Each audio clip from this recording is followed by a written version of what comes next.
Hi, I'm Aiman. Welcome back to one of my auto repair videos.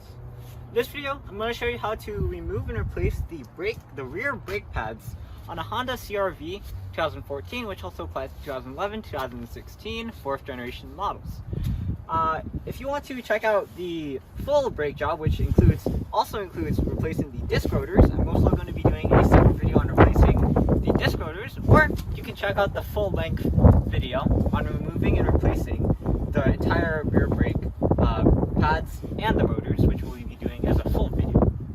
But for now, let's get right to the job. Of course, before you get to the brake pads, you need to take off the tire. Alright, with that out of the way, before we get to removing it, make sure you spray PV Blaster on all the bolts so that you can take them out easier later. Taking a look at the brake pads themselves, you can see how worn they are. We'll compare them with the replacement brake pads when we take them out, but they're like very thin, which makes sense because it's been 100,000 miles for this car. The same thing goes for the rotor. It's very worn out, and that's why we're replacing it too. Okay, the next step is to take out the caliper right here. And in order to take it out, we're going to take out these two bolts. I believe these are number 14 or they might be 12. So let me just see. This is a number 12. I might be wrong with this one. No, this is a number 12. Okay, so the front one was a number 14. This one is a 12. Okay, so as always, you want to loosen it by hand first and then do calipers. But thankfully, this Milwaukee can do both. Oh. Okay, same thing with the bottom.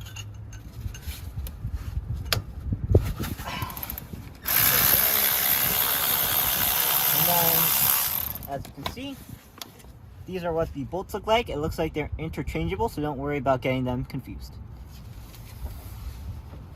Okay, let's take out the caliper. Alright, so to take out the caliper, it's a bit tricky because you have to finagle it a bit. And with this one, it's actually going to come out with one of the brake pads attached. And you'll see that when we take out this brake pad, that there's a reason behind it.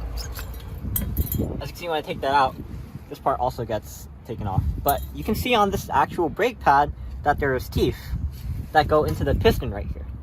So when you take it out, just keep in mind that you're actually going to take it out with the brake pad intact.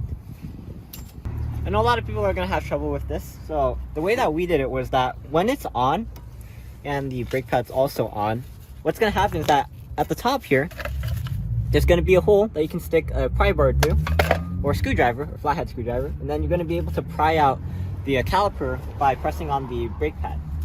So you got to press in between the brake pad and the rotor just to compress it a bit, and eventually you'll be able to stick it out.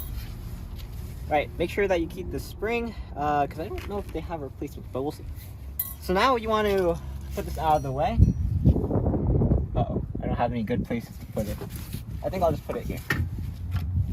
Alright, so now for the brake pad video, actually we have to take this brake pad out.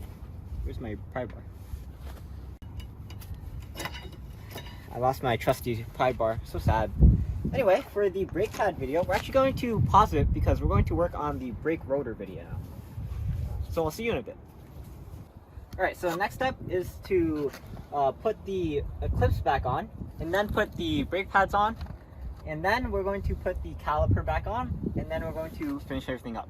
So in order to speed things up, I'm not going to show you putting the grease on the clips, but make sure that you put grease on the clips and then put them down. So over here we have the replacement parts, and then we have the clips.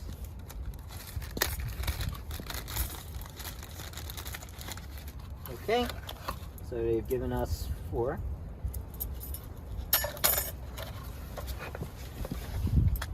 It looks like they're symmetrical, so don't worry about getting them mixed up. And we're going to put them on the bottom and the top.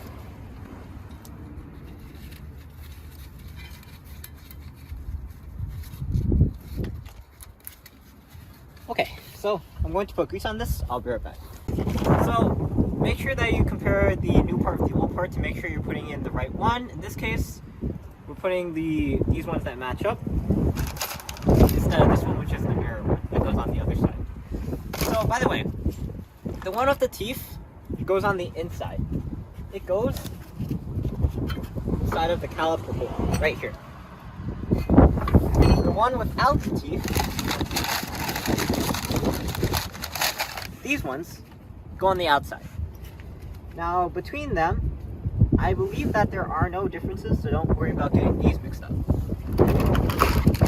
So first we'll do this one. I do apologize for the shivering. It is a bit cold, but we're going to insert this right here. Okay, so you have to make sure that this follows the curvature of the brake rotor. So make sure it looks like this, and then you want to push it inside the hole. Yeah, so that was a bit of finagling. I actually pushed it in as soon as the video clip ended, but it goes in like straight in. We'll show you on the other side if we can, but we're probably gonna run out of time. After this, so you can use a where's the tool? If the piston isn't already flush, in our case it is because we use the screwdriver to pry it out. But if it isn't flush, make sure you use this tool to push the piston back.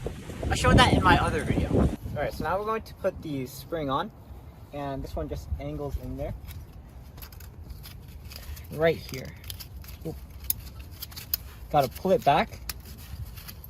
Alright, so I'm just going to explain it from here. We took out the inside brake pad so that we could put the spring inside. Now we're going to put the inside brake pad on, put the outside brake pad on, put the caliper around them, and then put the bolts on them. Alright, so that's the idea. Let's get to it.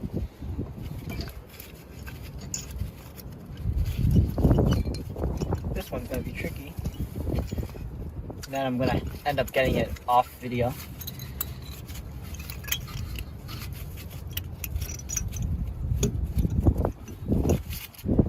Okay, we're going to slide the caliper back on.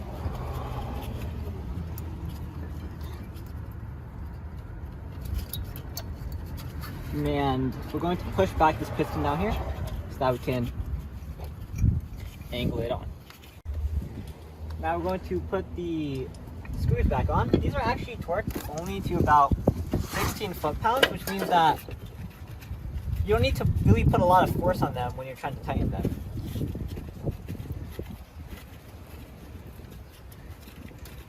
Okay, top one now.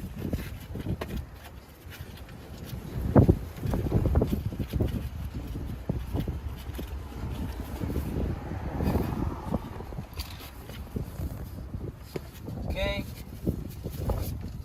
I'm just going to tighten this by hand actually.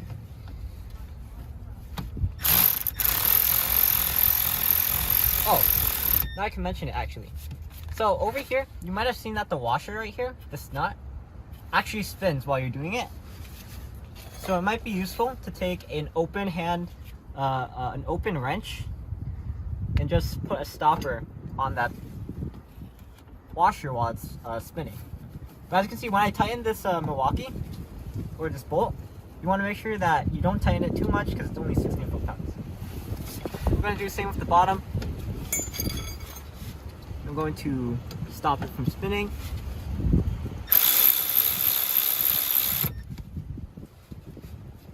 There we go.